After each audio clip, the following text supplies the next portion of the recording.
bug email from Yeah. yeah. There is a really generic US bank account that it like pays the same. Yeah. Thanks.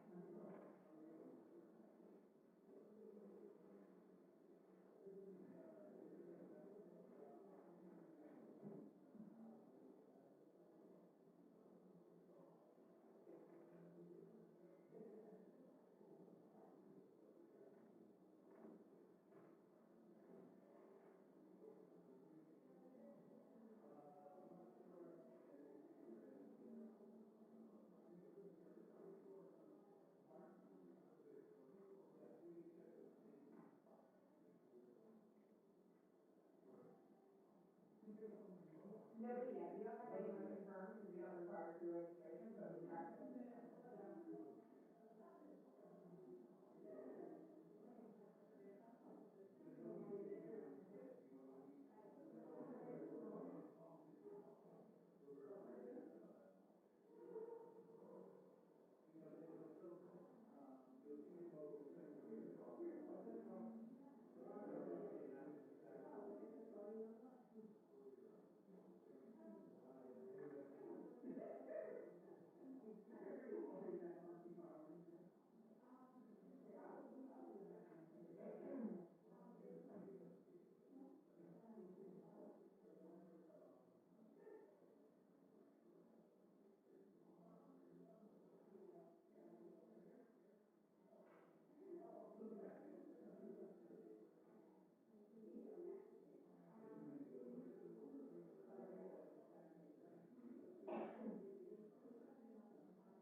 Good morning. How are you?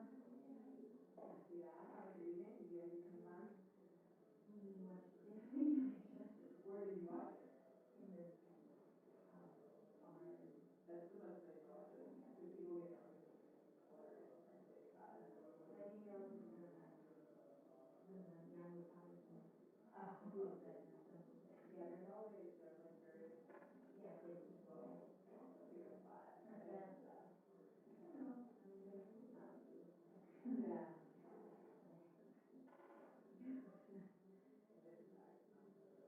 You are like a dog. Want to sit under the bed. And you're messy. Yes, it is already actually. Wait, what? It's on our website.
you? Good, how are you?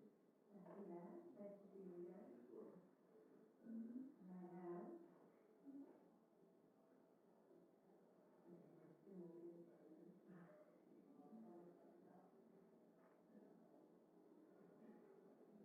Sure, everything might be a little bit late today after a long day. Before you start work.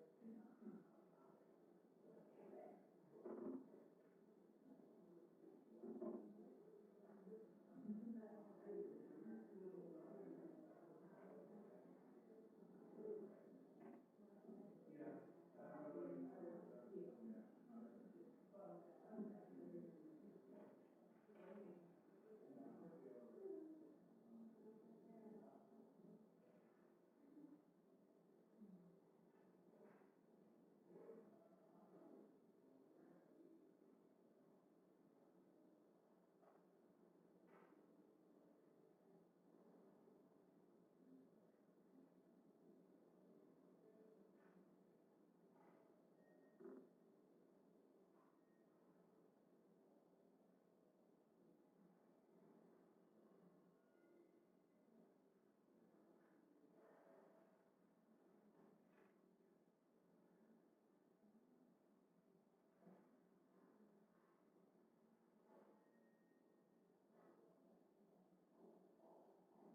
Yeah, mesentery, okay. All right, good morning. We'll come to order, and thank you all for being here. My name is Al C. Hastings, and I'm chair of this committee, and the Honorable Roger Wicker is my companion in that regard. He's co-chair, and the other members that are with us are Congressman Vela and the vice chair of the Helsinki Commission, my good friend Joe Wilson, who I might add, I have some pictures of George that Joe took, and I didn't bring them with me, but I'll see to it that you get them. Okay. The conduct of foreign relations is the well-known responsibility of foreign ministries and the diplomats who represent their countries in embassies and at the international organizations around the globe. Among them often some of the best and brightest a country has to offer. And they often must work under difficult and sometimes dangerous conditions. Their dedication to public service is to be commended, particularly at this time. I would add, however, that the executive branch of government and the diplomats working within it do not have a monopoly on diplomatic activity, particularly in democracies. The legislative branch plays a role. Members of Congress here and parliamentarians elsewhere ensure that foreign policy reflects the will and interests of the people. Like all government policies should, when parliamentarians travel to other countries, they can also reinforce ongoing diplomatic efforts and indicate the level of support for particular efforts and concerns. Some professional diplomats may not always appreciate me as an elected official like I may appreciate them as a public servant, but many, if not most diplomats, value parliamentary engagement as enhancing their own efforts. Parliamentary engagement applies as much to multilateral diplomacy as it does to bilateral diplomacy. And today's hearing looks at the efforts of two very effective interparliamentary fora, the Parliamentary Assemblies of the Organization for Security and Cooperation in Europe, or OSCE, and the North Atlantic Treaty Organization, or NATO. Both are independent of, yet closely tied to international organizations vital to the preservation of peace and stability across Europe and into neighboring regions and to some extent around the globe. By engaging each other to exchange views and share expertise on the challenges that appear on the international stage, parliamentarians from the national parliaments of participating or member states can help steer and coordinate responses to those challenges and better hold their governments accountable for the appropriate conduct of bilateral and multilateral relationships. This hearing will examine the concept of parliamentary diplomacy, review the activities of both the OSCE PA and NATO PA, and assess the ways in which they parallel and support the multilateral diplomatic efforts of governments to follow shared principles and reach common goals.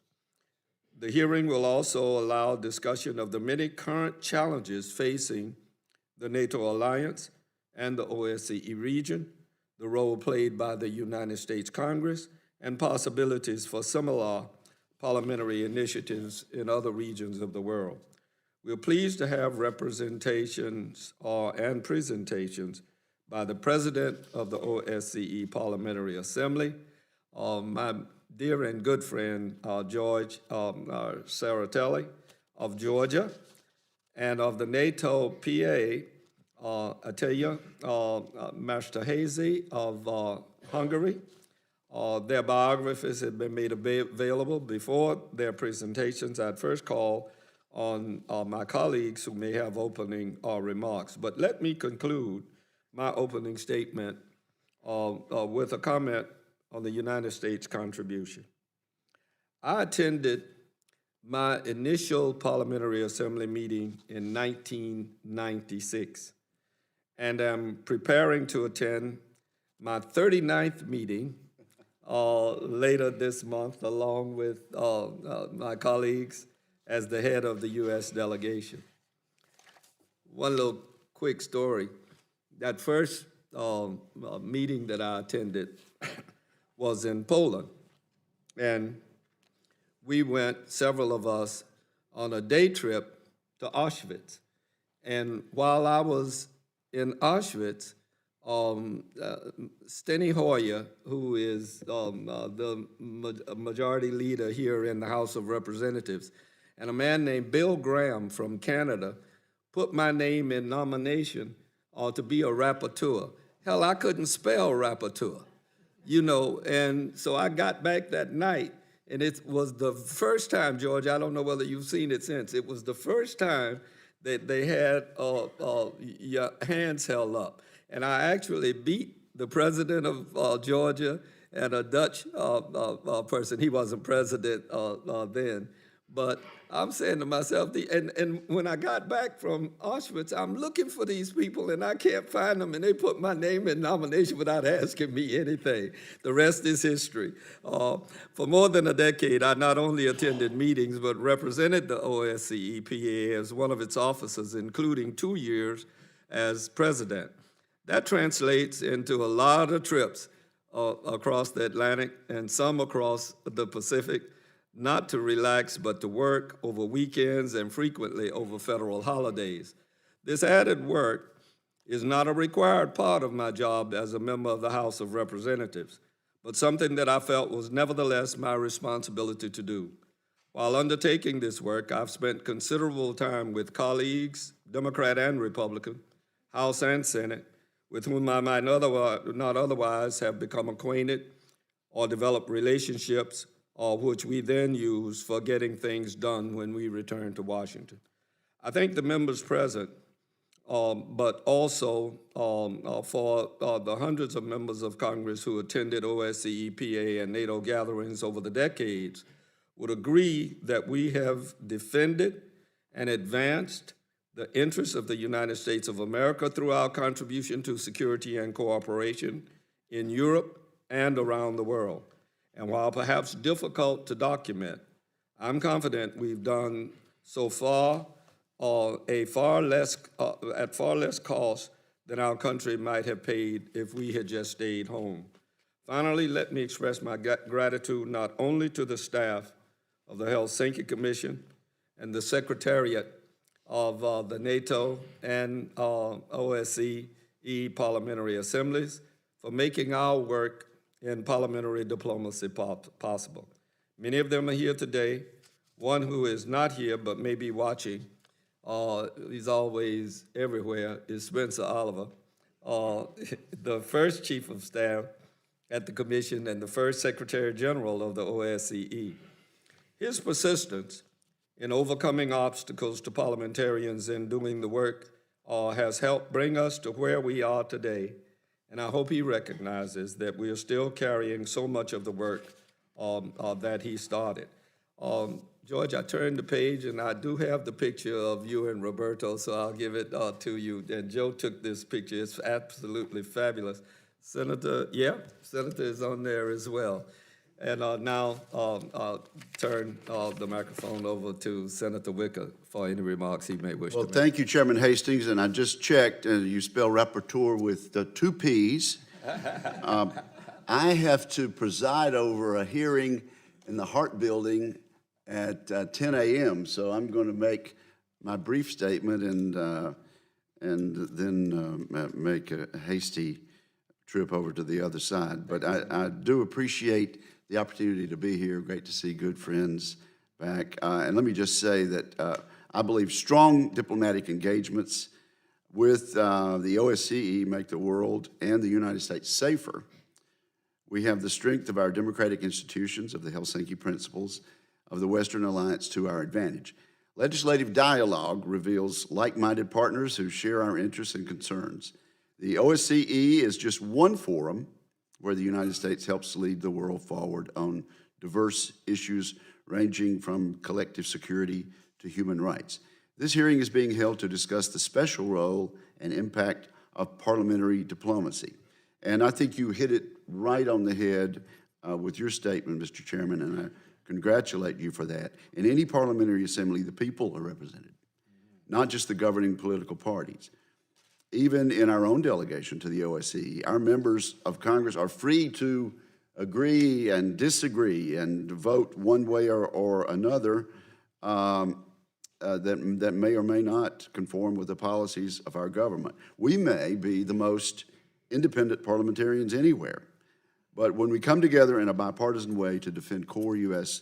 interests, we show the true depth of this country's commitment to security and cooperation in Europe, both in NATO and in the OSCE. Since 2009, I've been involved in the OSCE Parliamentary Assembly, where I currently serve as Vice President. The U.S. presence in the OSCE and NATO Parliamentary Assemblies is even more important given the challenges we face today in the regions they cover. We need a strong response to Russia's aggression against its neighbors, particularly in Ukraine, and their threats further afield. The Russian delegation is usually fully present at our meetings. We need to be there as well to hold them accountable and also to find common ground where it exists on issues such as trafficking or terrorism. Of course, Europe is not the only region in the world where parliamentary diplomacy is needed. Senator Cardin and I have a bill, S-1310, the Organization of American States Legislative Engagement of 2019. It recently passed the Senate Foreign Relations Committee, and I hope it will advance through the Senate and the House in coming months. We believe regular meetings of parliamentarians from Latin America can only help build upon the success of the OAS as an institution and help the fight against corruption. And certainly the President of the United States highlighted the importance of Latin America in his State of the Union address last night. President Serratelli, it's good to see you here today. You've been a good friend and a great leader of the OSCE Parliamentary Assembly. I particularly want to thank you for the initiative to look at how the Kremlin has handled the investigation of the murder of Russian opposition leader Boris Nemtsov. President Metzerhazy, it's good to see you here as well. I remain a strong supporter of NATO, and that is bipartisan in this Congress. Acting not only as an alliance to deter war in Europe, but also to help restore and secure peace as it has done in the Balkans and elsewhere. I look forward to learning more about the NATO PA and its work and accomplishments. Let me also welcome the Secretaries General of the OSCE and NATO Parliamentary Assemblies here today. Roberto Montella and his international team have done an excellent job in Copenhagen, and I congratulate Ruxana Popa on becoming the new Secretary General of the NATO Parliamentary Assembly in Brussels.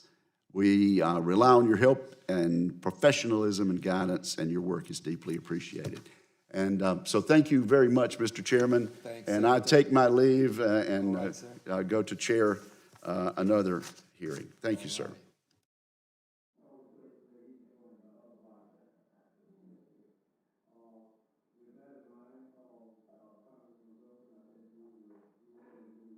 They wish to make, maybe offered at this time. Well, Mr. Chairman and Senator Wicker, again, it's an honor to be here and to serve as the Vice Chair with Chairman Hastings, and we just appreciate your leadership. And the OSCE, the NATO Parliamentary Assembly, are just critical of countries working together and working together for communications to keep lines of communications open, even with countries that may not be open and favorable. But thank you so much for your success.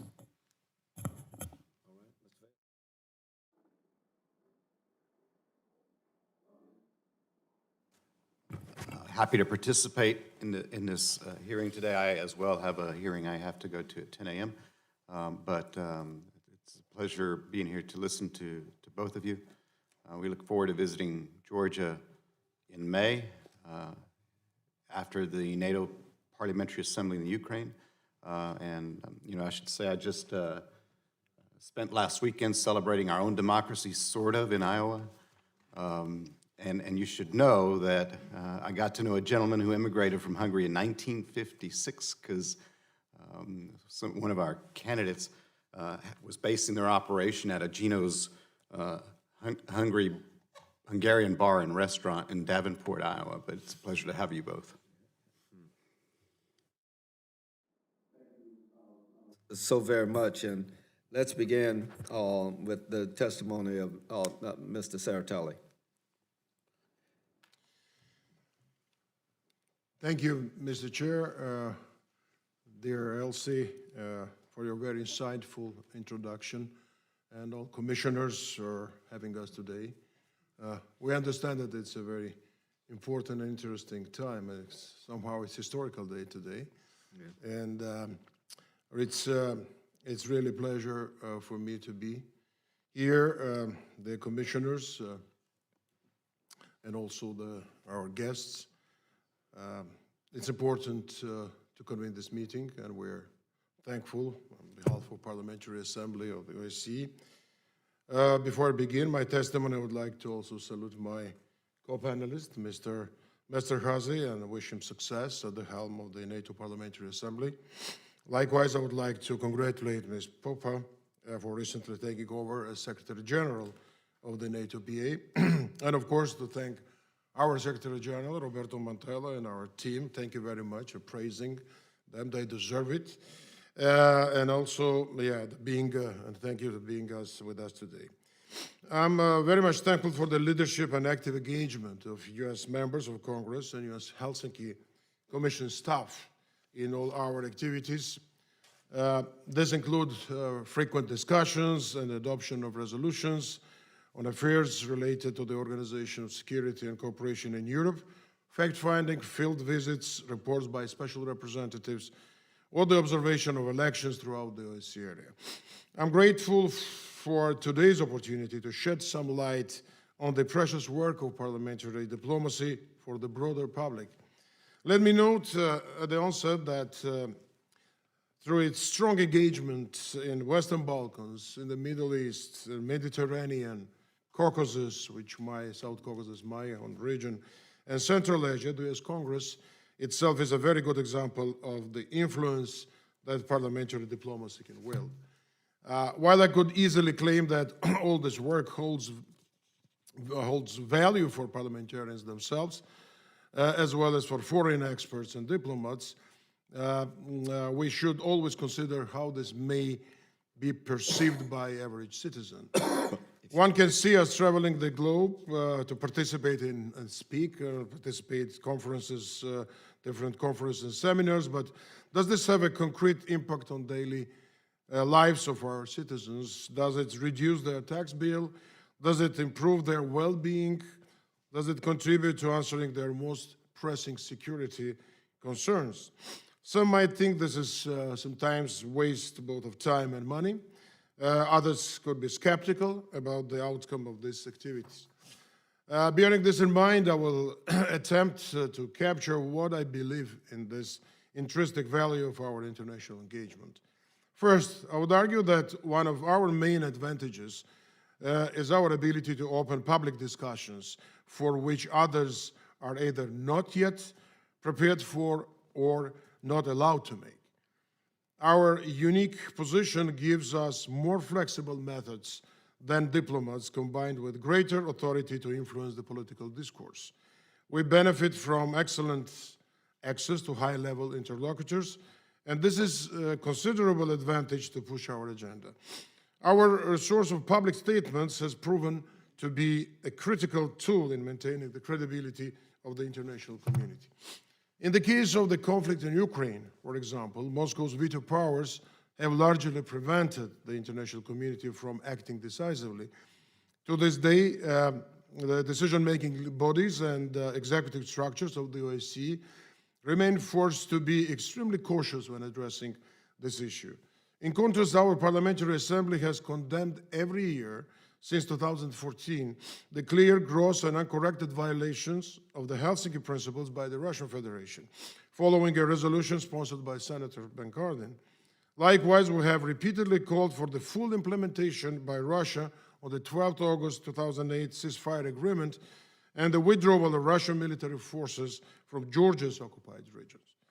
We have also deplored the intentional suspension of OSCE field presences in the South Caucasus, where there are the most need. Since our annual declarations represent the collective voice of parliaments of the OSCE participant states, voted after being drafted, amended, and thoroughly debated, this has put the OSCE on the record and contributed to upholding our moral compass. Secondly, we find that parliamentary dialogue is a crucial tool to facilitate conflict resolution. Parliamentarians from confronting sides can establish long-term relations built on trust through their work in interparliamentary bodies. It is with the goal in mind that we organize an annual retreat with the German Bundestag, and first edition of the so-called Leisweiler seminars facilitated one of the few direct meetings between Russian and Ukrainian parliamentarians since the start of the Ukrainian crisis. Past experiences have shown that we can create additional communication channels in times of crisis and in times of negotiations. While we can be useful in this field, we must ensure that we do not undermine official processes. Thirdly, and related to these considerations, our fact-finding missions have contributed to identifying and addressing pressing issues in affected areas. Our Human Rights Committee has been active at assessing the living conditions along the contact line in eastern Ukraine and issuing recommendations to alleviate the suffering of civilian populations. Our frequent visits have advanced developments and facilitated the developments such as repair of the Stanitsa-Luganska bridge, the creation of disengagement areas, and exchange of prisoners. And those efforts kept these issues high on the agenda of the international community. You will find that parliamentarians can also open doors beyond conflict zones because we are often accepted as legitimate interlocutors both by state authorities and by civil society. We have been able to hold discussions with opposition politicians and debate the state of human rights.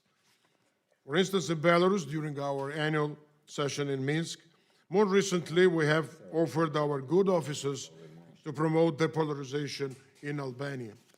And this was possible even though some international organizations present in Albania, including OSCE Field Office, have been quite openly criticized by major domestic stakeholders. It is with this capability in mind that I have tasked one of our vice presidents, Ms. Margareta Cederfeld, to carry out a report on the investigation of the assassination of Russian opposition figure Boris Nemtsov, upon the request of Russian civil society representatives and based on a call by our assembly. And I'm thankful to the commissioners for having pushed for the adoption of a very strong resolution in both chambers of this topic, where the work of our Parliamentary Assembly is clearly underlined and supported. While this assessment has been hampered by lack of cooperation from the Russian authorities, I look forward to continuing our close collaboration with the U.S. Helsinki Commission to raise this issue in our Assembly. In a similar way, the work of our committees and special representatives helps advance parliamentary contributions to specific issues. I take this opportunity to underline the excellent work that has been conducted on human trafficking issues by Congressman Chris Smith, and I highlight the authority of Senator Ben Cardin. Glad to see you here. Senator, thank you very much for coming. On anti-Semitism, racism, and intolerance, I also want to recall Chairman Elsie Hastings' decisive work as President of the Parliamentary Assembly and as our special representative on Mediterranean affairs. Congressman Richard Hudson has been playing an active role in the work of our Committee on Countering Terrorism, as has Congresswoman Sheila Jackson-Lee in our Committee on Migration. Of course, we are proud to count on the political leadership of Senator Roger Wicker as OSCE PA Vice President currently, and Congressman Robert Adderholt before him. Looking ahead, we are examining ways parliamentarians can further use their oversight role to advance international cooperation. Last year, our Committee on Countering Terrorism launched a unique exercise by encouraging parliaments of OSCE participant states to check how obligations on border security and information sharing are implemented.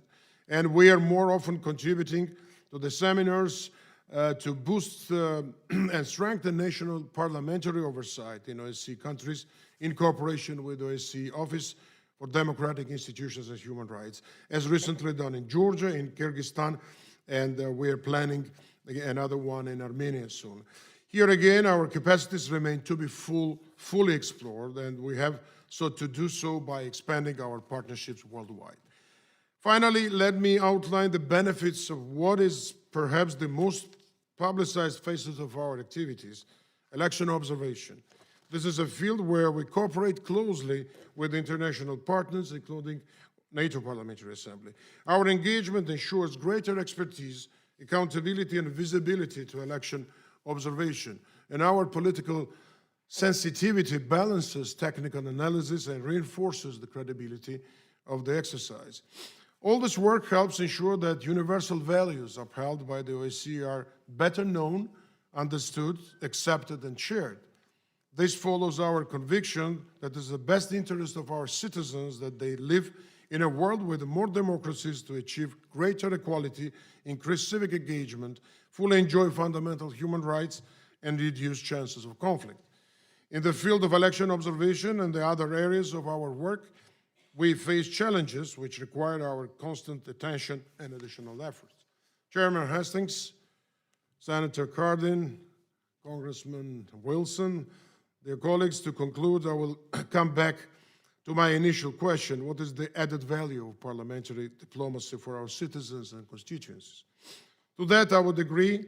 I would argue that in upholding our shared principles, in promoting democratic values, and in preventing and settling conflicts, parliamentary diplomacy contributes to the fulfillment of humankind through the protection of certain unalienable rights, and among these, of course, life, liberty, and the pursuit of happiness.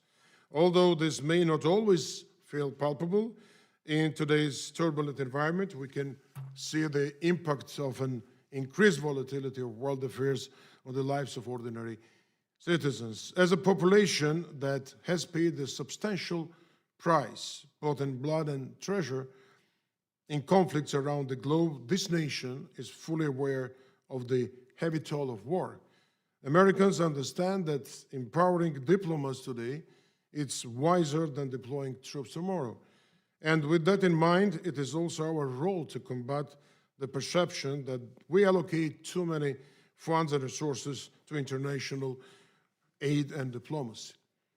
I welcome the United States support and your personal contribution to ensure that our organizations are fully equipped to meet our current challenges and thus can contribute to bringing peace, stability, and democracy across the OSCE area and throughout the world. Thank you very much. Thank you so much. I appreciate the illuminating remarks. Mr. Hersey, if you don't mind, I'd like to call on Senator Cardin for any remarks that he may wish to make at this time. Let me thank both of our distinguished witnesses. Sarah Telly, thank you for your leadership in the OSCE Parliamentary Assembly. I've been a member of the Helsinki Commission since 1993, so it's been a long period of time in my association with the OSCE Parliamentary Assembly, and I applaud your work. We're extremely proud of President Hastings' work when he had your chair and brought America to a new level of participation in the United States Congress and the OSCE Parliamentary Assembly. And that commitment that Chairman Hastings made is now being shared by members of the Senate and the House that are very actively engaged in the OSCE Parliamentary Assembly. It's nice to have our friends here from the NATO Parliamentary Assembly. We have a very robust participation of parliamentarians in the Parliamentary Assembly related to NATO. I've met with our ambassador, and I think she fully understands the importance of the parliamentary dimension.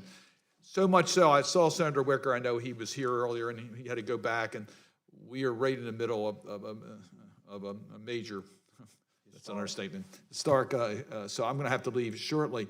But I want you to know that we've used this model, Senator Wicker and I, to encourage the Organization of American States, OAS, to develop a parliamentary dimension within OAS.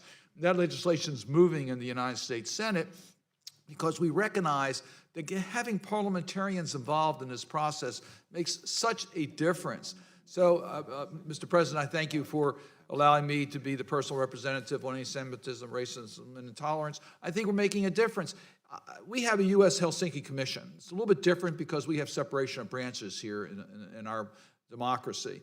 But we come together in our participation, even in the Parliamentary Assembly, because our executive branch people work with us to make sure that our voices can be effectively heard. So when we talk about the rise of anti-Semitism, it was first brought up in the U.S. Helsinki Commission and then promoted within the OSCE Parliamentary Assembly. And then we, quite frankly, we got the Permanent Council to start to deal with some of these issues in Vienna. So it took a little while, but we got there. The same thing was true with trafficking in persons. It started right here in our commission, and parliamentarians brought these issues. And Mr. President, I couldn't agree more and proud of the role that we played in regards to Russia's incursion into Ukraine. You couldn't do that in Vienna. You couldn't do it. And in Georgia. And in Georgia, and in Moldova, and in other, absolutely, I don't mean to leave out your country, believe me. But you know that with a consensus organization, it was not possible for these issues to be as effectively raised in Vienna as we could within the Parliamentary Assembly. We've made a big difference. And one last point, if I might. You mentioned election monitoring. We need to up our game because interference in elections today, interference with free and fair elections are taking different routes than they did a decade ago. Please understand the report that was issued, that I issued on behalf of the Senate Foreign Relations Committee a year ago, about Russia's interference in elections in Europe, as well as here in the United States. The Mueller Commission report that showed that Russia systematically tried to interfere in our 2016 elections. We need to understand, as we monitor elections, that there are member states within OSCE that are trying to interfere in our democratic, free and fair elections, and we need to be part of that process. So I just really wanted to come by to thank you for your extraordinary leadership. I can tell you we're going to continue to be actively engaged in the parliamentary assemblies of both NATO and OSCE. And Mr. Chairman, I would ask unanimous consent that my statement be made part of the record. Without objection. Thank you so much, Senator, and we understand this historic role that you and Senator Wicker played today, and you have our best wishes in that regard. I would be remiss if I didn't say I think the House managers were excellent in their presentation, and I hope, against hope, that they could prevail. As you know, Senator Wicker and I share so much in common in our fight for democracy and human rights and our commitment within the OSCE family. We differ on this issue, and there is a division. I want you to know that the House managers did an outstanding job in representing the House of Representatives before the United States Senate. And although there may be constitutional scholars in the future who will debate the conduct of the president as to whether it merits impeachment or not, I don't believe there will be any debate about the misconduct of the United States Senate and failing to allow witnesses and documents to be produced in a trial. I say that in front of our guests because one of the principles of the OSCE Helsinki Final Act is that we have the right to be introspective as to how we comply with our requirements. And quite frankly, it was this commission that raised the Guantanamo Bay detentions within OSCE as not complying with the Helsinki Final Accord. I think the way that the Senate conducted its trial doesn't offend the OSCE principles, but it does offend our own Constitution, and I just really wanted to point that out. Right. Thank you so much, Senator. I appreciate it. And you brought up Guantanamo Bay. I was president, and George, you will remember Anne-Marie Lazan from Belgium. She was very active on that Guantanamo piece, and I helped her to be able to go to Guantanamo along with a delegation from OSCE with the help of Secretary Colin Powell. So there's a lot of interaction. Thank you, President Masterhazy, and if you would go forward with your remarks, it'd be deeply appreciated. Thank you very much, Honorable Chairman Mr. Hastings, honorable members of the Congress, Mr. Wilson and Mr. Cardin. Well, a lot is happening nowadays in US politics, which we follow quite closely because it's very important for us. Yeah, that's perhaps it would be a better option. But still, it's quite interesting, as you just said, Mr. Chairman, it's a quite historical time for, not just for you, but I think for the whole world, what is happening here. So I, as a politician, I fully understand when time is pressing, then, of course, if you have to address a distinguished audience, ladies and gentlemen, then if I want to be heard, I have to speak loudly, they say. If I want to be understood, I have to be very clear and simple. But if I want to be loved, I have to be short. So I try to do my best. And let me start my testimony, ladies and gentlemen. It's a great honor and privilege to speak before the US Helsinki Commission together with my friend George Tsereteli, President of OSCE Parliamentary Assembly. I'm also delighted to see some of my friends from the US delegation to the NATO Parliamentary Assembly, as we call NATO PA in short. Before I address today's topic, let me first reassure you, to paraphrase the great Mark Twain, the report of NATO's brain death has been greatly exaggerated. NATO remains the bedrock of our security and a beacon of stability for our partners. Its strength lies in its military, economic, and technical prowess, in our vow to defend each other, and in our commitment to the values of democracy, individual liberty, human rights, and the rule of law. The NATO PA supports all these dimensions through parliamentary diplomacy. My written submission highlights how the Assembly championed NATO enlargement, helped make our effort in Afghanistan more effective, stood strong in the face of Russian aggression, and supported fairer burden sharing. And let me add, in all these cases, the involvement of our US delegation was crucial. In my remarks today, I want to address 3 examples of where we are trying to make a difference today. The first one, defending our democratic values. The second one, adapting NATO for the future. And the third one, building lasting support for the alliance among our publics. In recent years, questions have been raised about the democratic credentials of certain allies. We have therefore redoubled our efforts to preserve and promote the democratic values underpinning NATO, both in public and in private. Last year, the Assembly adopted several recommendations put forward by the head of the US delegation to the NATO PA, Representative Jerry Connolly. We have called for a NATO structure to monitor and report on the democratic credentials of aspirant countries and spot any negative trends within allied countries also. But of course, NATO governments remain reluctant to discuss member states' internal affairs. But the Assembly will continue to protect and uphold democratic values and have forthright discussion with allied partners and delegations alike. NATO owes its longevity and vitality to its ability to adapt. At their meeting in London in December, NATO leaders laid out 2 new priorities for this adaptation. First, they asked the NATO Secretary General to look into ways to strengthen NATO's political dimension. This is to help allies better address internal differences, such as over northern Syria last year. Our Assembly should play a key role in this reflection process. Parliamentarians are much better placed than governments to discuss issues openly. Therefore, we have long provided a valuable forum for resolving disagreements. And we have always overcome any differences we had, even on very important issues. Second, the second priority for NATO going forward will be to develop a common policy regarding China. Here, the Assembly has been ahead of NATO for many years. We have long recognized that NATO must reckon with the economic and security dynamics in Asia.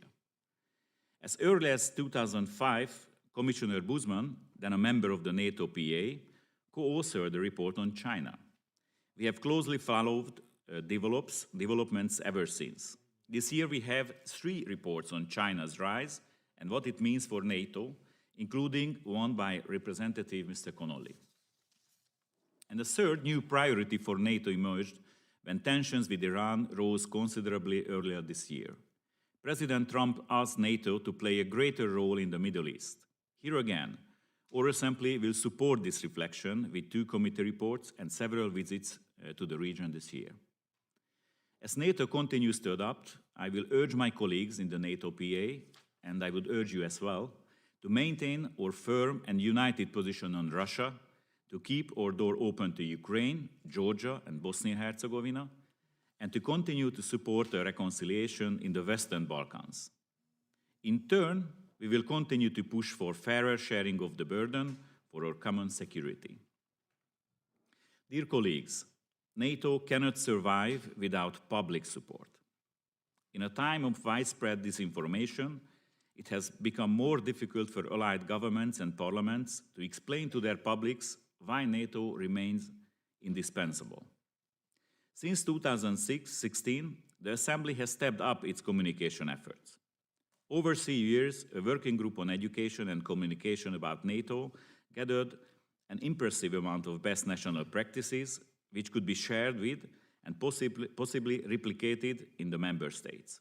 This year, we will publish another report on the matter and call for action.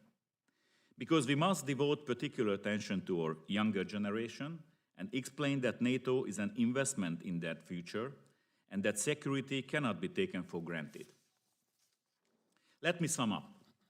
As a parliamentary institution, our Assembly has 3 major advantages over NATO. First one, our mandate is broader. We can address issues which are difficult for NATO to discuss openly or are not yet on its agenda. Second, our membership is more diverse, bringing together representatives of government and opposition. And the third one, we decide by majority voting rather than consensus. As a NATO and the Assembly work together to strengthen our unique alliance going forward, the key to success lies in our ongoing commitment to the fundamental principles, values, and goals of the alliance. As guardians of principles of the Helsinki Final Act, you know too well that these values must remain our compass. Thank you very much for your patience. Thank you so very much.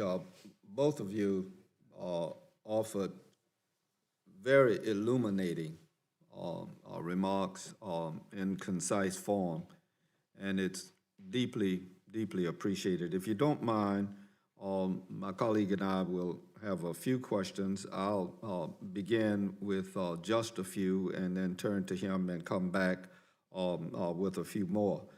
What would both of you list as the achievements of the OSCE and NATO Parliamentary Assembly in recent years?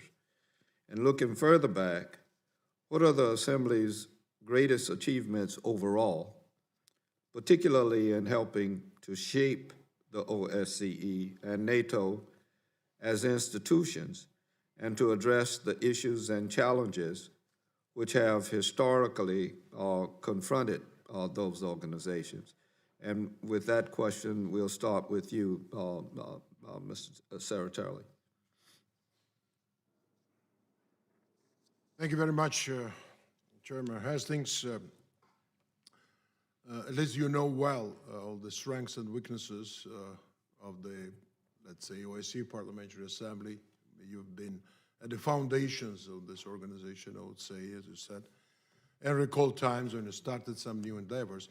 I think main achievement in the last few years of this assembly is that it's more active, it's more visible, it's more credible, I would say, and it's very important in times when we see clear threats to multilateralism in different places, different areas, and also we see need for a multilateral response and an orchestrated and concerted response to the challenges that we have. So Parliamentary Assembly at this moment, I would say, in a quite a good shape to promote and to defend all the principles. Although we identified that as a main challenge is that we have, unfortunately, disrespect and sometimes, clear and very blatant violation of Helsinki principles in case of the recent ones, Ukraine and a little bit before in Georgia. Right. There are violations of human rights in many countries of the OSCE, but also ability to respond adequately to the emerging challenges. This is also, I think, one of the important features of this assembly. So we have a lot of capacities in this assembly, and that's why I think it was very right step from our not only leadership but the whole assembly when we responded to the migration crisis, when we responded to terrorism, let's say, outbreaks in many corners of this world. You know that we created, for instance, and I think that it's achievement of this assembly to be on the forefront of this battle, to facilitate, the better treatment of the whole process of migration flow in the world, and many OSCE countries and PA member countries are affected by this, and the people are affected. So our parliamentarians and our ad hoc committee, I think, very active in this work. And it's not only just visiting different places where people are suffering, and also governments are in a very difficult situation, and in many European countries, but also to negotiating with governments, giving them advices, giving them recommendations, that we're debating it in the parliament then and producing guidelines how to better treat and manage and cope with those challenges. And on the terrorism issues, and the United States are and members of this Congress and Senate, they are very much involved in those activities with of course, staff members. And I think that's also a very important instrument, not for just advertising that we are doing, but genuinely contributing to the process. It's human rights issues, there are, of course, issues to battle crime, and, of course, to have much more better understanding what we need to fight down terrorism, to prevent radicalization. And I would also say that we opened up a few new, let's say, avenues. Appointing new representatives, it means that we're starting, let's say, it's a new endeavor. We're starting new activities. First time we did it with the civil society, and we appointed civil society representatives to work with the civil society. First time we have now a special rep to tackle corruption, and it's I think the scourge is problematic in many countries, also sneaking into political, let's say, actively political layers, and of course affecting even democratic process like elections in many OSCE participating countries. We are working and we're starting to work more closely with youth. And I'd like to thank you very much, you personally, and the Helsinki staff here, is Alex and Bob and Tiersky and others. And we had a very important conference just completed yesterday with almost 50 parliamentarians from 25 countries. Fabulous. Together in cooperation with Helsinki Commission, because this new generation should be, more empowered, should be, I guess, supported, because they can contribute sometimes much more data than an old generation. But Those are, I think, important, some new openings in the Parliamentary Assembly. And of course, I would like to say that we kept and we even increased our credibility in election observation. This is one of the most important steps that we are making. We are working in the regions. We extended very much and expanded space when we are operating. It's not only that a few countries, but in many regions we're doing our job. We're very active. We're traveling there. We're dedicating our time and resources to that, to interacting with the leaders in those countries, interacting with the civil societies, with the youth, with the opposition. And I think this job is visible. And we see in many countries that parliamentary diplomacy, parliamentary democracy is much more frequently debated. It is not only debated, but many governments now are shifting now to the parliamentary systems. And I think that's very important. Thank you so very much. Let me compliment you on the special representative to youth and offer up a suggestion for you and I between now and Vienna to do a joint opinion editorial type piece and see if we can get it published in some of the media magazines that undertake to do that. I'll work with you and have Alex talk with Roberto about us being able to put something together. The other thing, for the benefit particularly of the young people here, to show you how organizations sometimes don't receive the attention that I believe they rightly deserve. 20 years ago, the OSCE was discussing migration. 20 years ago.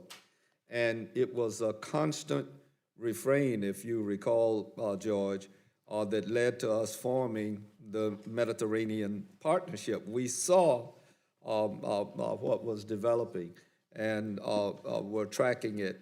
And therefore, you hear the president now saying that we were able, through his efforts and the parliamentarians' efforts, to consult with and offer suggestions to countries that are confronted with that problem.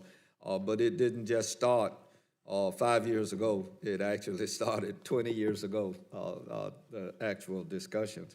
What are the most pressing geopolitical issues? And excuse me, I didn't have Mr. Masterherzi answer the first question. I apologize to you. Thank you very much. Well, let me start with some historical achievements. Well, the NATO is the strongest and most efficient and most successful alliance in this regard. So the last 70 years were a success in this regard to keep security, stability, and peace among the allies. So I would say that the existence of NATO and the history of NATO in itself, great historical achievement.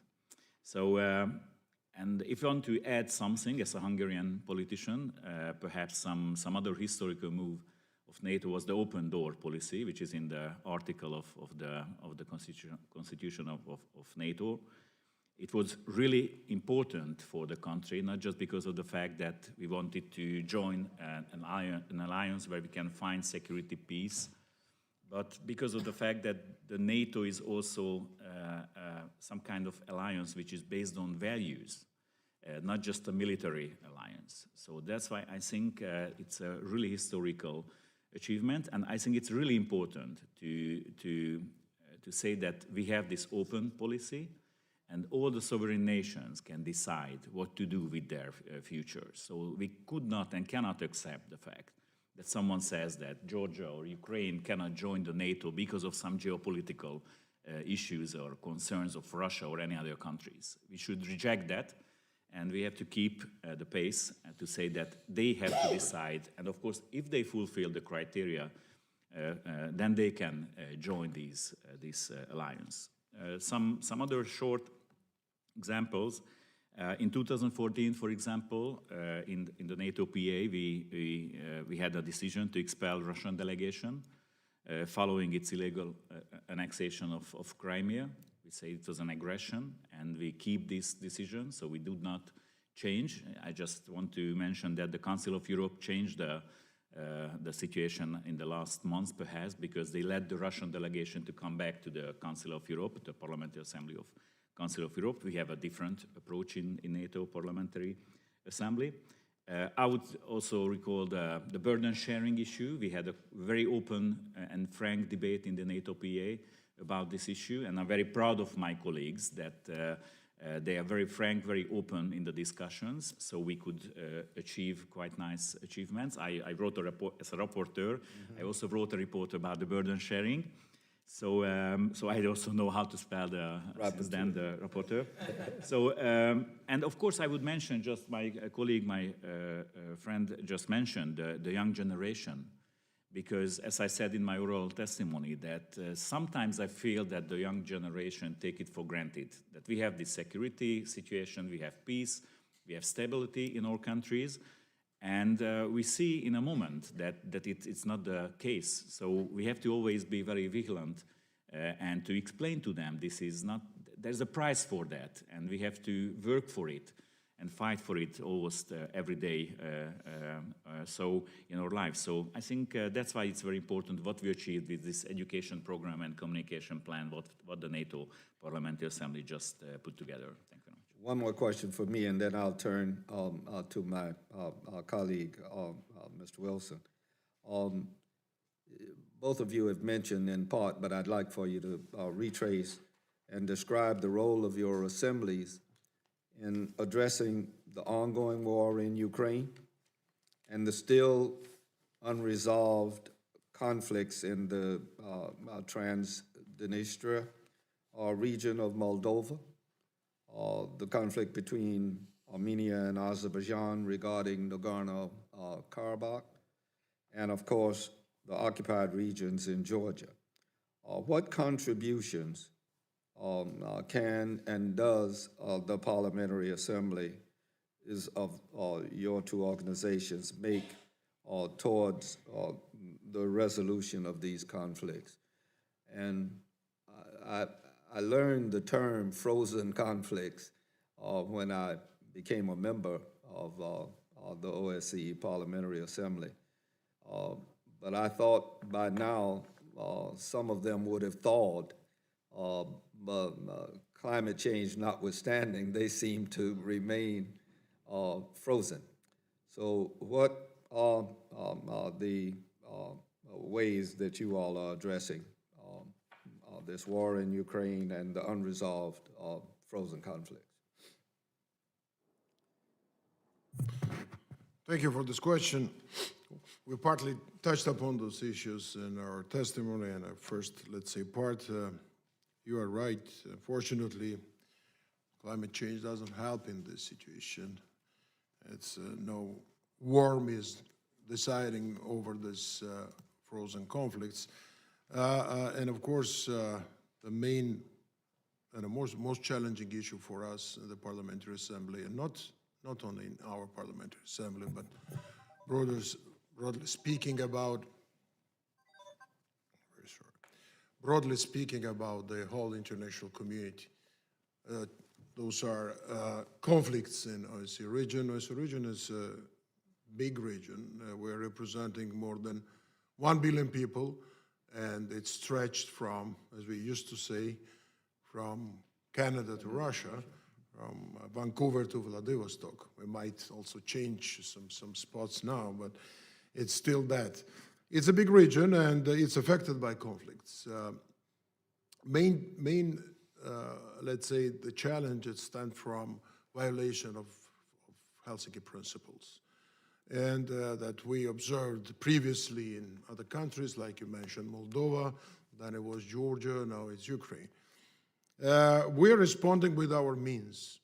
What we have in the Parliamentary Assembly, we can adopt resolutions. They are very strong. With this, we're attracting attention of our societies, attention of our stakeholders, and also shaming all those countries and then the regimes and leaders who are, let's say, occupying territories, who are forcibly changing borders, who are letting a lot of people to suffer from those activities. And we are very strong in that.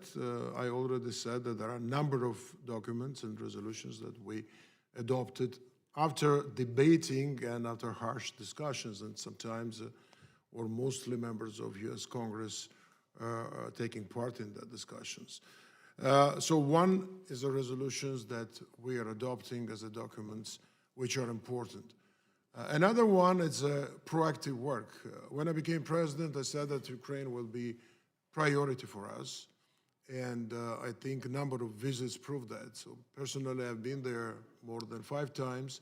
We sent a few times our third committee and other committee members to work with their counterparts, to go at the front line when I've been also with Secretary General and a big group of people, to attest ourselves what's happening there, to talk to the local communities, to even hear those, you know, the shellings, even being at that time and talking to people, and to see ourselves what war brings. I know it myself because of my region and my country, but in Ukraine it was much more bigger scale. So this is another type of intervention. I was also very recently been there, having a very, very important and substantive discussions with the leadership and new leadership of the parliament, with the Minister of Foreign Affairs, and with them also trying to identify that we can more effectively contribute to the peace building and to implementation of Minsk agreements, because we understand that everybody knows that for the implementation of Minsk agreements, to the settlement of this conflict, we need robust peace. There should be a robust peace, no violation of ceasefire, and that will be a first prerequisite to that. And another one is to ease the plight of people there, the humanitarian aspect of the conflict. When parliamentarians really can make change and with the interaction with the both sides, it's very difficult to reach agreements with the Russian delegation. I met a few times, you know that. I'm not refusing to meet them, to discuss something. We're trying to involve them more constructively, and sometimes asking them to make some small steps. Would it be in Ukraine, would it be in Georgia, to help local communities, or help people who are suffering there because of occupation, because of the conflict, and because of the war. But so far, we unfortunately don't see many constructive steps. This is one thing I'd like to say, that we even welcome the small things which happened in Ukraine recently. The exchange of prisoners, maybe it's not small for their families, that's why we welcome that, but it's a small step in a conflict settlement. So that's why we'd like to try to nurture any achievement if we have in any conflict. So with Georgia, I will conclude very soon. In Georgia, we still have grave situation because of ongoing occupation, because of ongoing annexation, because of ongoing illegal borderization, and people are living that areas of the occupation line and adjacent territories in constant fear, in very difficult situations. It's a huge and grave discrimination. It's a very well-known case of imprisonment, illegal imprisonment, with a very famous doctor, and I'm very much thankful to our partners and the international community that was very consolidated effort, and he released quite soon. But those are, let's say, very vivid examples of what's happening there. And we have no right not to be active, not to be decisive. And I think involvement of the United States and our partners, it's very important. The pressure on Russia is important, and I think that in case when we can't achieve, results with the agreements, with the negotiations, then sanctions one of the measures. And I think that if in future also US and other countries consider the European Union, that also Georgia issues and Georgian occupation could be included in sanctions, I think it might also be some additional, let's say, help to this process. And finally, about Azerbaijan and Armenia, it's I would say, peace at this moment. It's a very fragile peace. Now, OSCE is involved in every places because we are participating in a Minsk process. This is a Minsk group, also in other conflicts, but also in between Azerbaijan and Armenia. But we are also trying to identify where parliamentarians can be helpful. And I already stated here, but we're always conscious not to harm any process which might going on between executive branch, between the leaders. I personally met Prime Minister Pashinyan in Yerevan recently. I just came back a week ago from Azerbaijan, also meeting Azerbaijani president. And always in those meetings, we're trying to, convince that its only way is a peace there, and asking also them how parliamentarians could be helpful. So this confidence building, peace building measures, I think in these parliamentarians can play their role. Thank you so very much for that intervention. Just a point of historical reference that has no particular relevance, but when I became president, the very first meeting that I undertook was with Sergei Lavrov. I went to Russia to meet with him. And it's so interesting because at that time I had so much hope. And I left the meeting feeling real good. Need I say more? And let me, Mr. Hersey, compliment your organization for your actions with reference to Russia that you mentioned. But if you would, go forward to discuss the other parts of the question that I asked or anything else you may wish to add. Thank you very much. I think you're doing this job because I think a lot of very important words were said, so I would like to just add something. I would say that remember the Alamo, because not to forget, because I have the experience that sometimes even politicians forgot about these issues that you just mentioned. They just forgot that we have these regions in our world. And sometimes the people who are living there, they just say that we are left behind. And when time is passing, of course, we are used to the situation, what is happening there, or what kind of frozen conflicts are there. So I think the most important thing is that to raise awareness and don't forget, remember what is happening there, what is the situation then, and how the people suffers there. Yeah. The second, which I would like to add, is that we had an Interparliamentary Council meeting in Brussels last week with the Ukrainian members of their parliament, and I told them that usually we refer to the Ukrainian conflict as a frozen conflict. This is not a frozen conflict. This is boiling very much. It's a hot conflict. Every month, people die in that war. So even we have a ceasefire, but even in January, they just gave me some data about that. Several people died in that region because of the war. So that's why I would say that keep in mind the Ukrainian conflict is not a frozen conflict.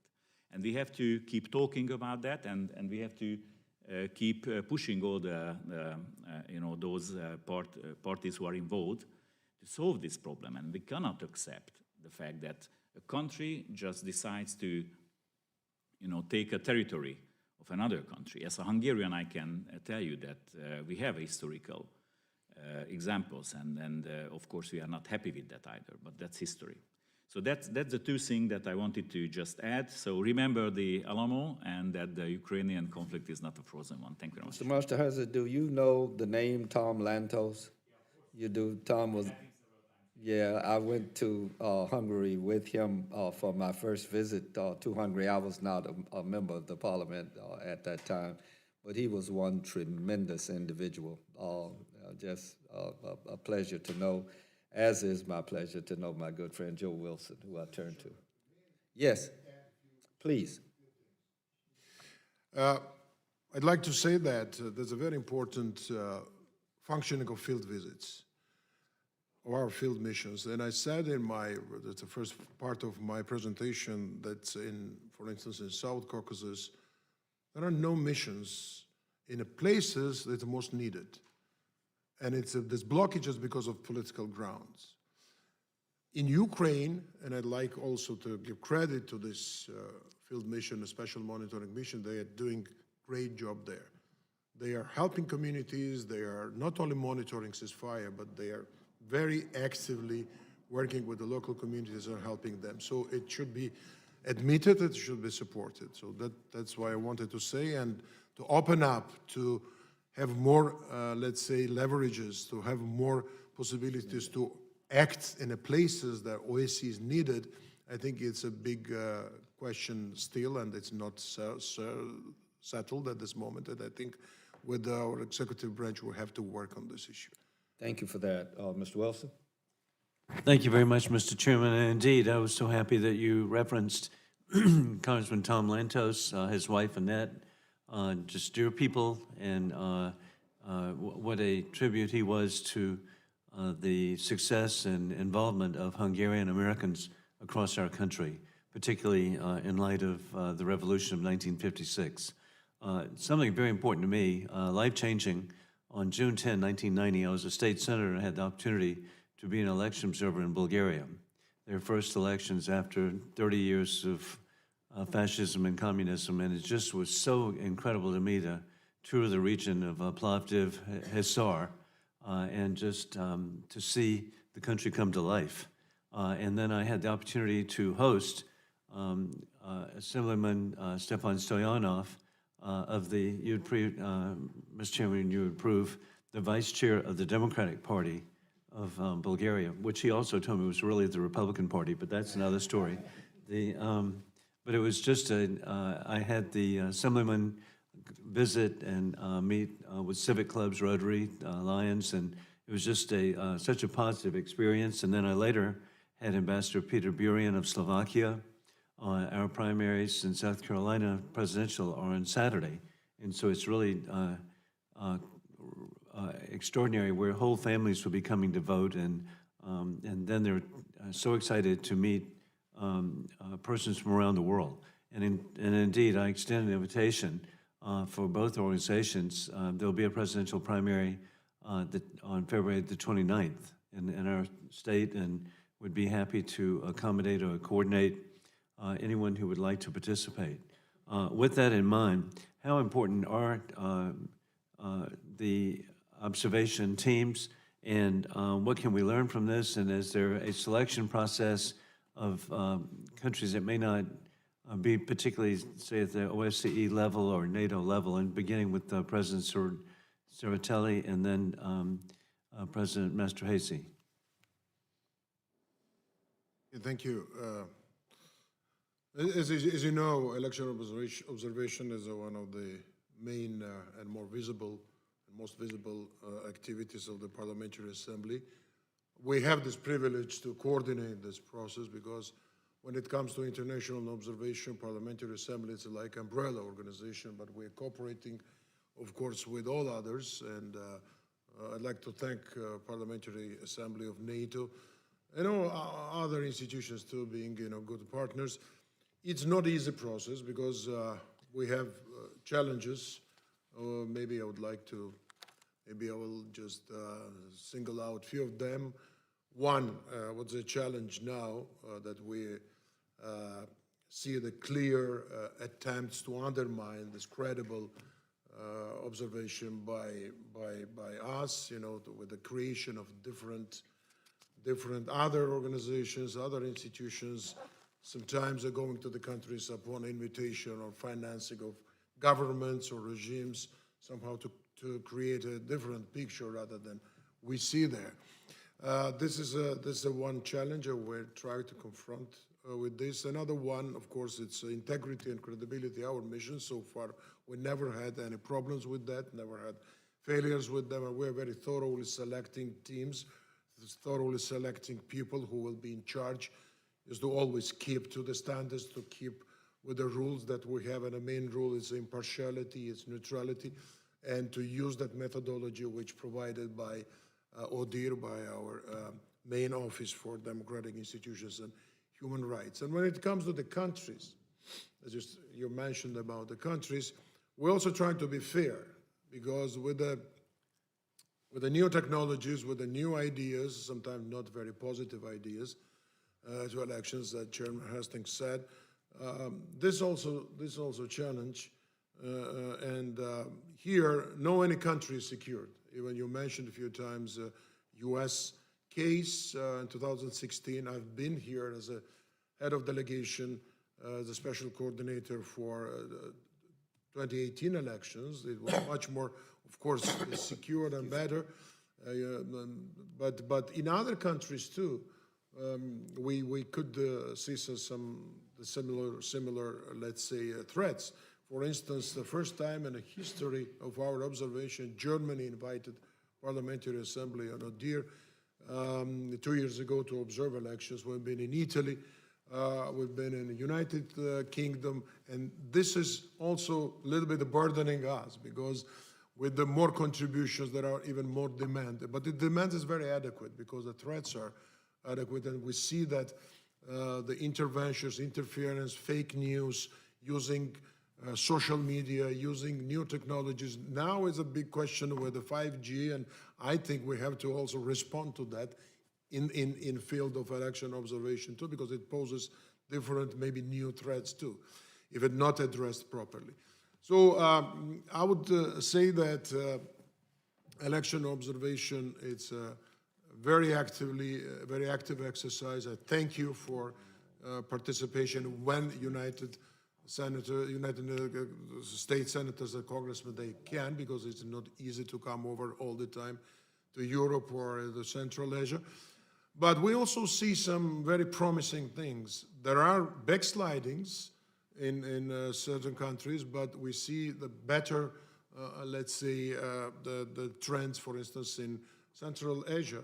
I was recently in Uzbekistan. We saw genuine will there of people, of the society, attempt also from the authorities to have a new legislation to incorporate recommendations of ODIHR, but on a performance side, it's a still problematic issue. So we will continue that, and also with this, I'd like to thank Secretary General, because we are also strengthening our own capacities, our own capabilities to have a more clear guidelines to our observers, because their work is very effective. And I guess that the political side of this observation, which is quite sensitive, I think it should be carried out very thoroughly, very professionally, and we feel this responsibility. We feel that this credibility is a very precious. Thank you. And Mr. President? Yeah, it's something that, because you have a lot of credit, and I think OSCE did a tremendous job in this regard. So I think you have great guidelines, and credibility is absolutely is fantastic. One thing I think which is important, and that question is very important for me, that I think this is a new phenomena, that now we should keep in mind that even among NATO countries and EU countries, this is an issue. Before we thought some years ago that it's not a question, that we have very transparent and fair elections. But now with, for example, the intervention of or wishes of different countries like Russia, we have to keep in mind that this kind of observation is a new challenge for us, not just those countries which are not involved in this organization. Thank you very much. Well, I found too that, Mr. President, that it's not judgmental. You go and you learn. You can see things being done in another country, or in particular another state. We have like 50 laboratories of democracy, and to visit overseas and see party lists, that was somewhat startling. And then to see each American state is so different, requiring a runoff, either 40 or 50%. And then it's interesting to explain to people overseas that we run every 2 years, but really we have primaries like every 17 months. Yeah. And so it's Secretary General that keeps people on their toes. And so also I share another view with our chairman, and that is that we had such high hopes for Russia, and Russia has been involved, obviously, continuing with OSCE, but was an observer with the NATO Parliamentary Assembly. For each of you, what do you see that we can do to expand involvement and promote open society and what should be a great country. So as I rightly understand, to support civil society, and you're talking about Russia Yes, itself. yes. Yeah.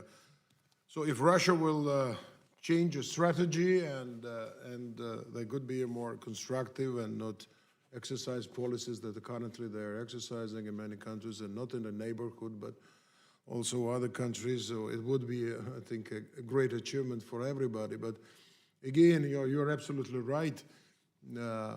We have to support, we have to be more engaged with the civil society there, with the activists there, then in quite a difficult, living under quite a difficult circumstances. It's a very, the limited freedom of expression in Russia. We see many times, crackdowns when people are assembling in the streets, and also the case which we are now additionally were flagged up in cooperation with the Helsinki Commission about the assassination of Nemtsov.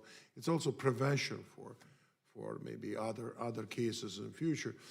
But what you can do more as a United States congressman, of course, having many instruments in this country, to be more engaged with the Russian society, with civil society, and the people there who are thinking differently, whose conviction is that one day Russia also might become a democratic country. I don't know when it will be. It's our desire to make this process, to see it sooner rather than later, but that's a very difficult process. You saw the recent developments also in Russia, how they're reshuffling all the government, they're making different structures. I understand it's their own issue. We're not interfering in that, but unfortunately that we see a grave results of the policies, and that's why we're trying to convince them to send them messages, and the United States also can do it much more, let's say, effectively than maybe some small countries and even sometimes the big multilateral organizations. So this is a process which should be, of course, this is also your foreign policy priority. And I think it's one of the main priorities of your foreign policy. And sometimes we are waiting what Washington will say. And we also appreciate now the trip of your state secretary to different countries, to Belarus, to, I think, to Central Asia, to also, I was in Ukraine, and I think it's quite a strong, let's say, exercise to talk with these governments and to try to convince them that it's better to be on a side of much more civilized world. You're here. Well, I think Russia is heading towards a different direction, not an open society.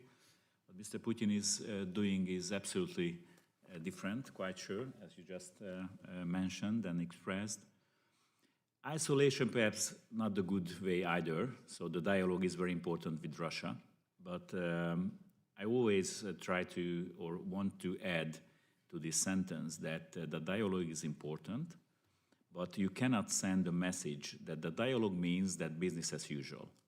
Because some things, some events happened in the past with Ukraine and with some other steps of Russia, which are very much threatening. So that's why I think we have to somehow balance that. It doesn't mean if we have a dialogue with Russia, for example, it doesn't mean that we don't care what happened in the past. So I think that's quite tricky. How can we manage these two together? But that's a challenge. That's why we are here to solve this problem somehow. Thank you very much. We'll thank both presidents and President Cirilli. I think may I add something. It's very important to keep this dialogue. Our organization is for dialogue. That's the main gist and philosophy of OSCE, is to sit at the table and to convince each other and to make compromises.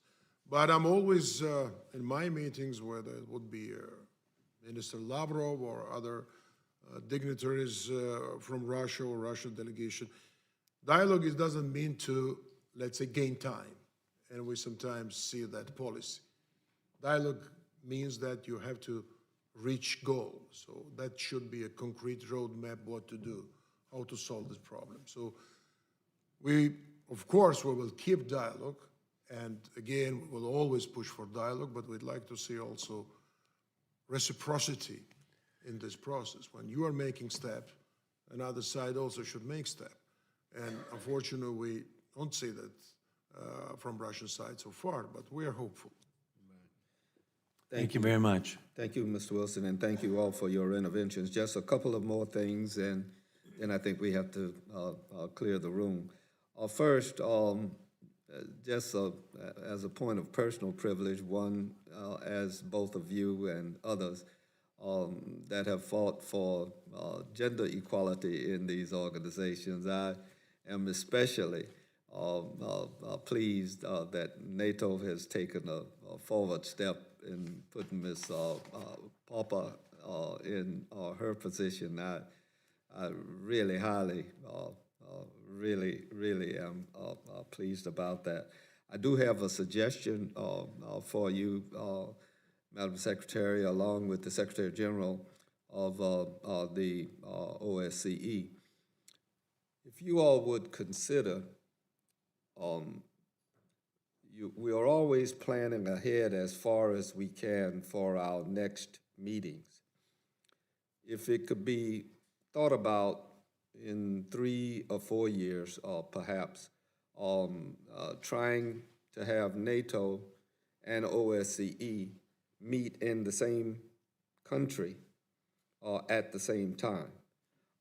And one of the benefits that I think that could be derived from that is cross-pollination of NATO parliamentarians and OSCE parliamentarians on significant issues that they could join to discuss, and it would make it easier. At least it's a thought. It may have occurred in the past. I have no memory of the two organizations meeting in the same city, but at the same time. But I think that could be achieved if you all were to give some thought to it.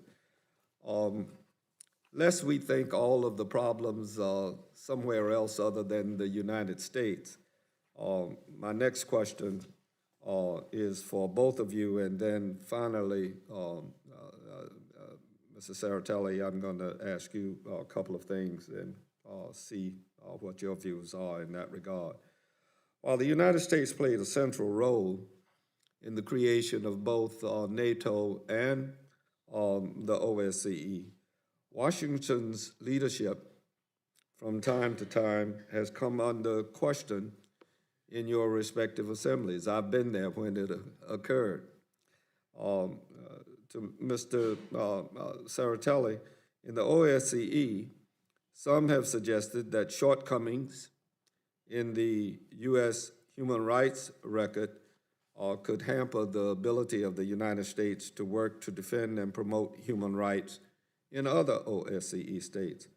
As you prepare to pass the office of OSCE PA president to another parliamentarian and to become the president emeritus or elder statesman like I am of the Assembly, please give us an honest evaluation of how you see the United States evolving as an OSCE participating state. Have we come closer to representing the ideal many Europeans have of America? And are we able to credibly push human rights as a key element of our foreign policy? The Parliamentary Assembly has raised concern about the death penalty here in the United States, abuses of Guantanamo Bay, and use of extraordinary rendition, fatal police shootings of unarmed African-American males, migration policy, and some experts of the U.S. election, aspects of the U.S. election process, and the official U.S. response to climate change in recent years.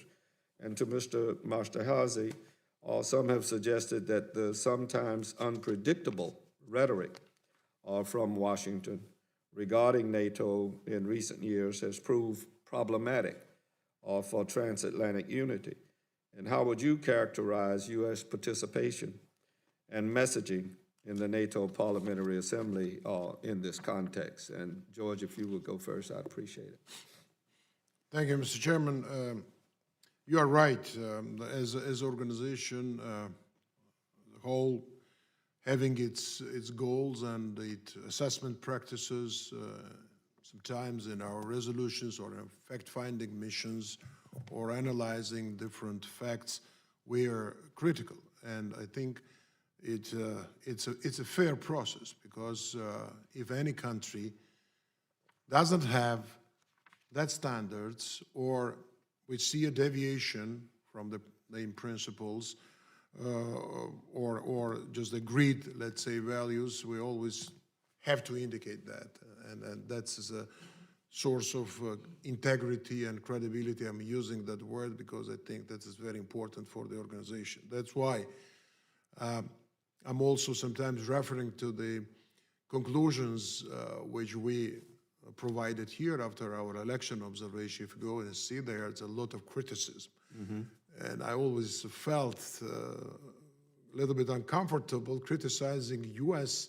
election system, coming also from the region of the country, or the even in Europe, you know, because in many countries you see a perfect system. So there are critical things, and it's good. You know, all the sober governments that are taking that, and then they are working on that, how to overcome it.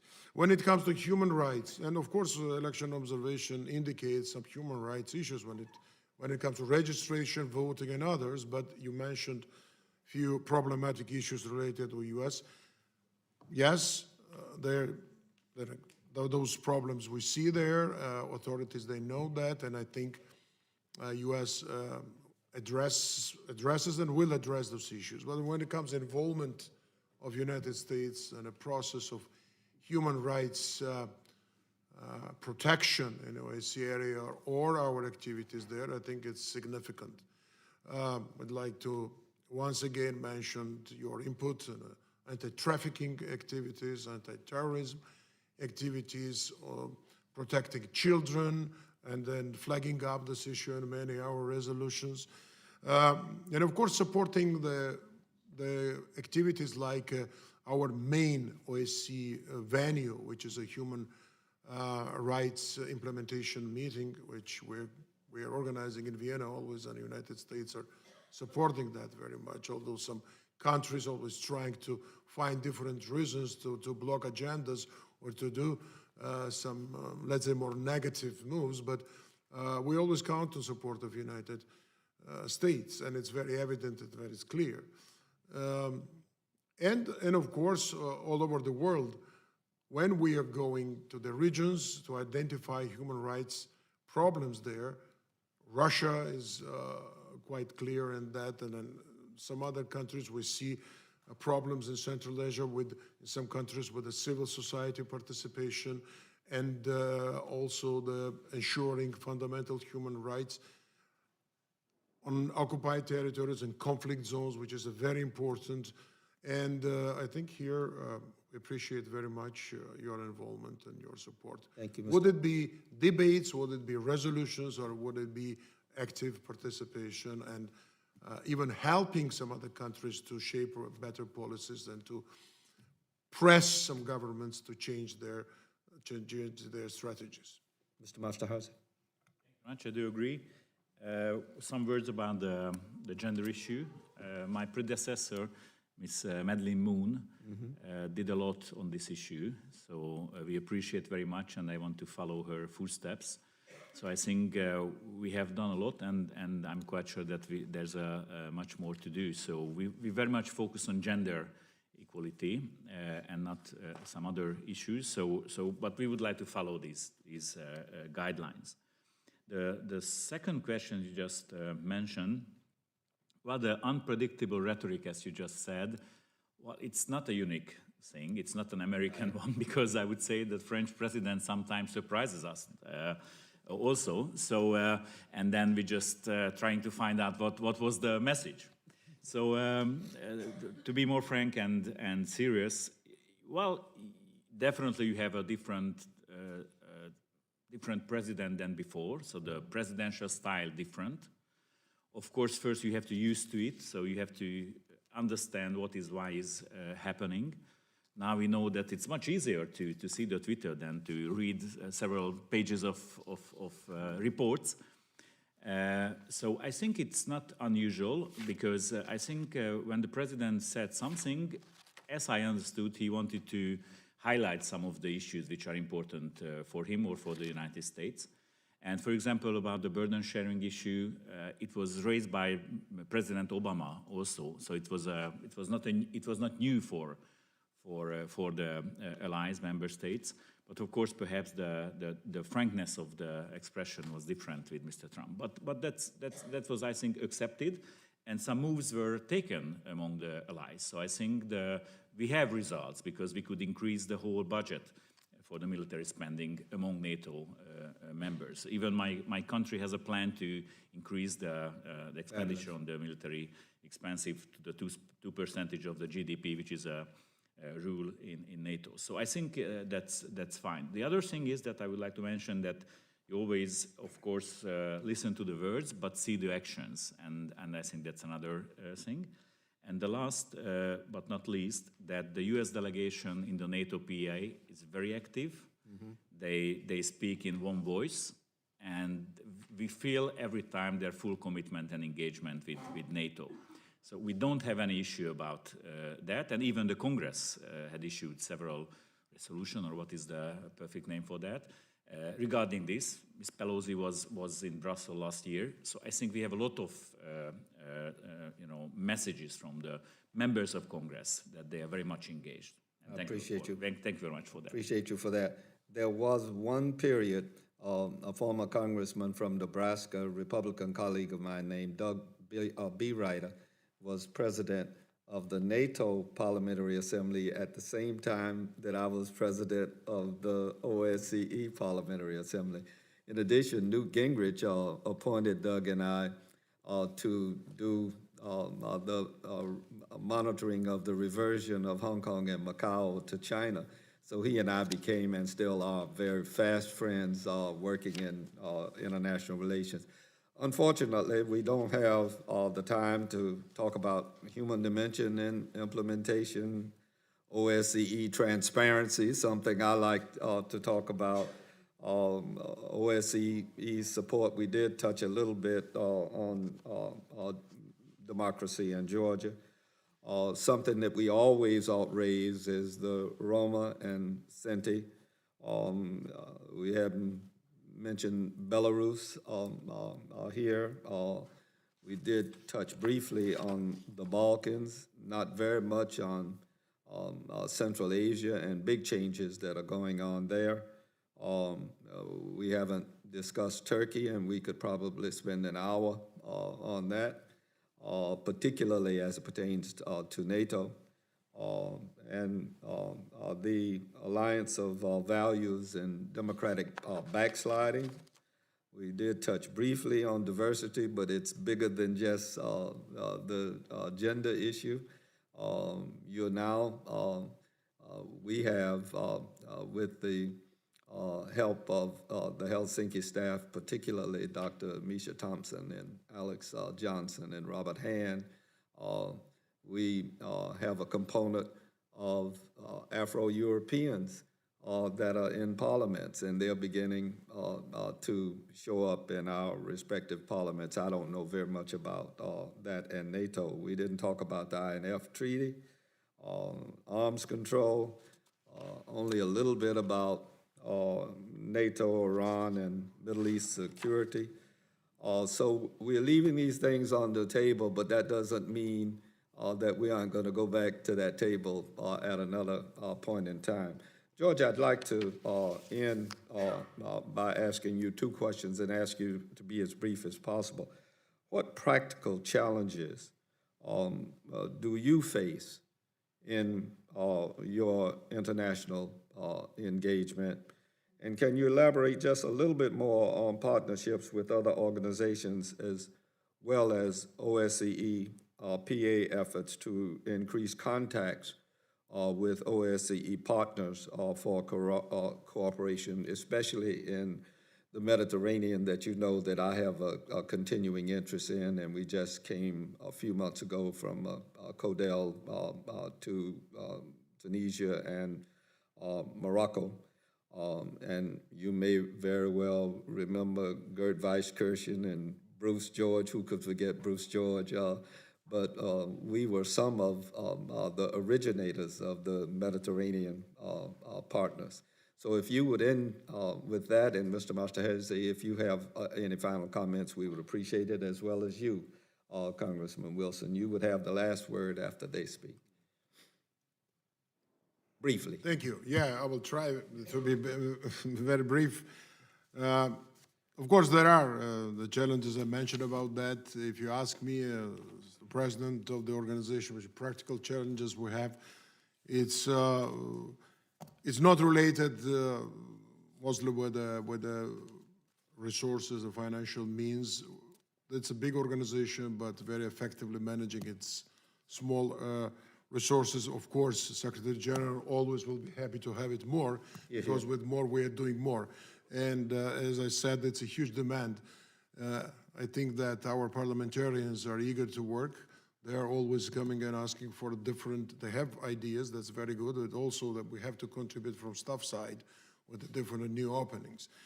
And I think that this, it's not that a practical impediment, it's more, you know, this demand for more activities and more for actions, which is needed.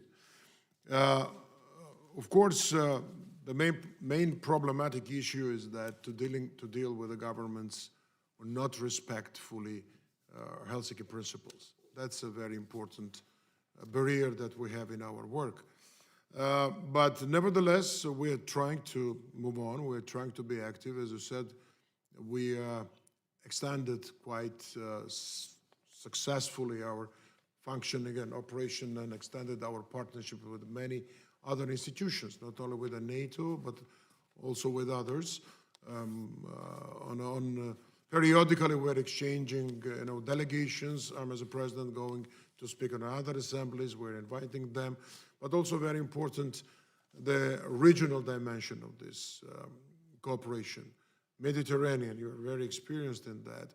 But I think what you started as a special representative, having, building up this partnership, I think after some years, it's resulted with quite a unique and a big and important gathering in Morocco, which you also been there with the whole delegation. I think it somehow is a breakthrough that we have this meeting in a country beyond the OSCE region, and also bringing those values and discussing their human rights, discussing their economic cooperation, different dimensions, and trying also to, and we see there that genuine interest in activities that we are doing.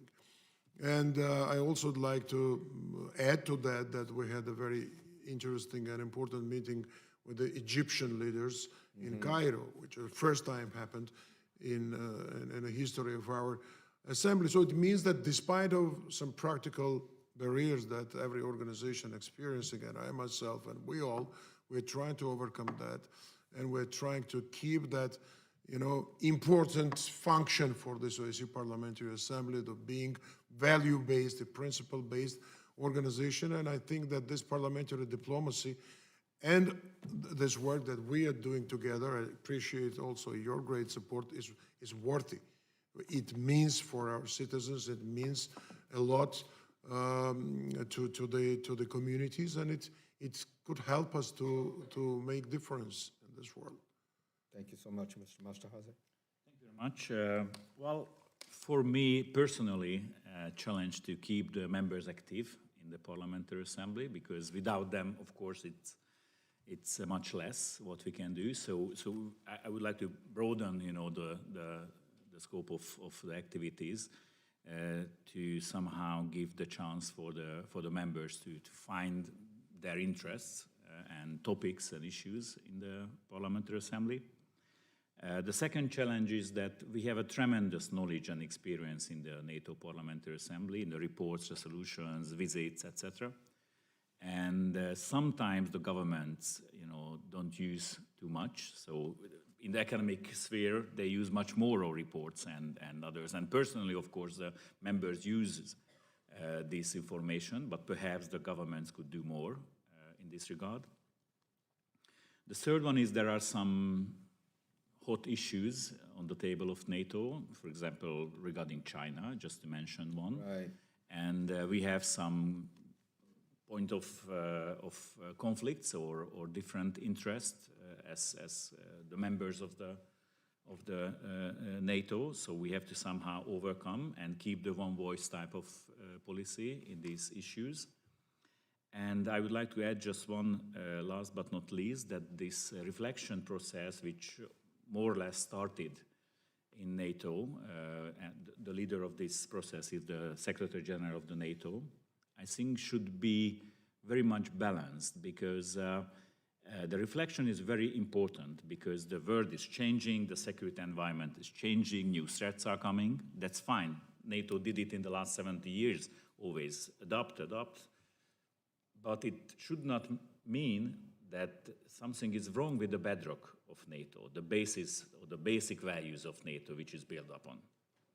And I think that's very important to differentiate, that it doesn't mean that NATO is weak, that NATO is brain dead, to be more precise. It means that we have to change, we have to adapt to the new environment. But the core of NATO is important today also, and it's a treasure for us as member states.